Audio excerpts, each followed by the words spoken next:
Guy Garman, also known as Dr. Deep, had been training for this particular dive for 2 years with the help of a 28-person support crew, medical professionals, and 3 boats. What comes to our mind is, how did such an accident happen if so much preparation had been made? Dr. Garman had been diving for 4 years and had completed less than 600 dives. This equates to only 3 dives per week. His growth to advanced technical diver was rapid, with a third of his dives, which is 200, going below 200 feet. At the time of his record attempt, only 35 dives were less than 450 feet deep. In a question about Guy, his trainer told that he grew up in Peru's Amazon forest with the Aguaruna Indians, where he was known as Hummingbird due to his incessant buzzing around and wanting to be engaged in and learn everything. I recall hearing about his childhood adventures, hunting crocodiles with his native brothers, as well as his pet jaguar, who would take him to school and defend his bedroom at night. He said Guy was a true Renaissance man, a marathon runner, an alpine climber, and an osteoplasty and head, neck, and face plastic surgeon.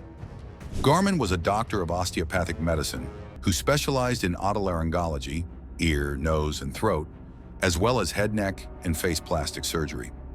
He ran a private practice in Maryville, Tennessee, with his nurse Jennifer Ingram for about 13 years, and he was also a clinical professor of otolaryngology at Lincoln Memorial University's DeBusk College of Osteopathic Medicine, before moving to St. Croix, U.S. Virgin Islands, in 2010.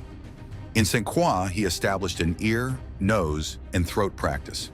Garman's interest in the ocean and extreme sports began at a young age, but it wasn't until later in his career that he became committed to technical diving. Technical diving is employing specialized equipment and breathing gases to reach depths much beyond those reached by recreational divers. His diving career began with deeper dives, which led to an emphasis on deep-sea record attempts. Guy Garman was a devout family man. He married Christine Garman, and they had 2 sons and 1 daughter. His family was very supportive of his goals, and his children inherited his adventurous spirit. Garman's wife, Christine, stayed by his side throughout his diving career, and she publicly praised her husband's bravery despite the risks. Garman's last deepest dive before the big one was in early April, when he made a solitary descent to 815 feet. It was a massive escalation to jump down to 1,200 feet, leaving him unprepared for his personal tolerances of extreme deep water hyperbaric physiological reactions, particularly high-pressure neurological syndrome, HPNS, a known killer on previous extreme deep dives, and compression arthralgia. Progressively and steadily expanding his extreme deep diving range would have provided him with greater information on his tolerances and aided in shaping his descent and gas tactics. It may have even helped him set a personal depth limit higher than the one he attempted for the record. On August 15, 2015, Guy donned 3 enormous monster tanks, 4 double tanks, 3 computers, and a GoPro camera during his alleged last dive. He also carried a clip-on marker on his diving line to record his 1,200-foot descent and prove to Guinness that it was a real-world record. The combined weight of all this gear is believed to be over 400 pounds. Garman's plan was to descend with support staff to 200 feet, breathe off their tanks, then ascend to 1,200 feet, where support staff would accompany him for the 10 hours he'd need to decompress as he gradually made his way to the surface, halting every 10 feet. In addition to Garman's 7 tanks, there were another 28 tanks available. One of his support divers was his 20-year-old son, Kip, who descended with him to 200 feet at 6 a.m., the last time father and son saw each other. Garman was expected to meet his dive support team on the ascent 38 minutes later at 350 feet, but he never materialized. We kept deep divers in the water looking for anything, but they never saw the first bubble from him, according to Buckley. According to scubaboard.com, the first and deepest squad of support divers would meet Dr. Garman at 110 meters, 38 minutes after he dropped. He never arrived at his first stop. Divers stayed as long as possible, and more deep support divers went in to assist with a deep vigil, hoping that something had simply delayed him, according to the website. It is thought that he sought to ascend in the wrong area. He was connected to a 400-meter weighted line. Garman lost communication with his backup divers during the critical decompression phase, in which divers must rise slowly to allow their bodies to safely adjust to the reducing pressure.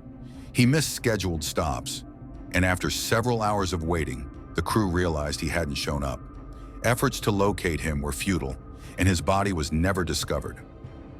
However, it is also the team's obligation to maintain the main characters grounded and realistic.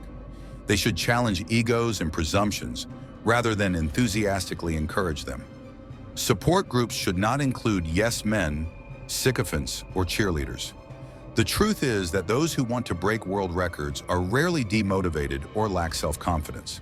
The last thing they require is additional artificial stimulation of their ego. The support team should seek advice and input from the larger technical diving community. They should respect and take into account outsider advice. Experts argue that such an approach would have taken years longer, required many more dives, and cost far more money. However, it could have taught him that he was not biologically adapted to the extreme deep, or that his hypothetical planning was wrong. The effort might not have happened if he had chosen caution, patience, and critical feedback over time in progressive, repeated steps. Doc Deep's Facebook page has happy posts marking a rapid series of deeper and deeper dives from early 2015 until his death dive. Each was interpreted as an endorsement of perfect success, leading to a deeper dive. The rate of growth was incredible. The distances between diving depths were very large. Nothing went wrong, so nothing was considered incorrect. Each dive got a green light to move on. His final step, from 815 feet to 1,200 feet, constituted a threefold increase and exposed him to approximately 2280 of increased pressure. There's plenty, according to technical dive specialists. Many of them had informed Garman and Scuba Tech months ago that if their dive plan went ahead as planned, Dr. Deep would almost certainly die. Andy Davis, proprietor of Scuba Tech Philippines in Subic Bay, told the Virgin Island Daily News that when Scuba Tech announced its plans for Garman's dive on the Scuba Board online forum in March, tech dive experts did not believe anyone would try such a deadly endeavor. It was first believed to be a hoax, but once it was known to be a real attempt, a tragic outcome was predicted, Davis told reporters. Some analysts believe Garman's dive planning was poor, in addition to his lack of technical diving knowledge.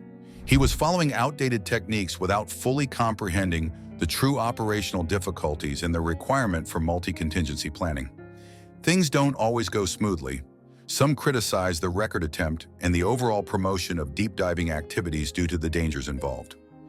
Andy Davis, a technical diving instructor, claimed on his blog that Dr. Garman has previously plunged to a maximum depth of 800 feet. Jumping down to 1,200 feet was a big escalation. If you want to see more videos like these and explore stories of people who have lost their lives in an attempt to break records, then hit the subscribe button.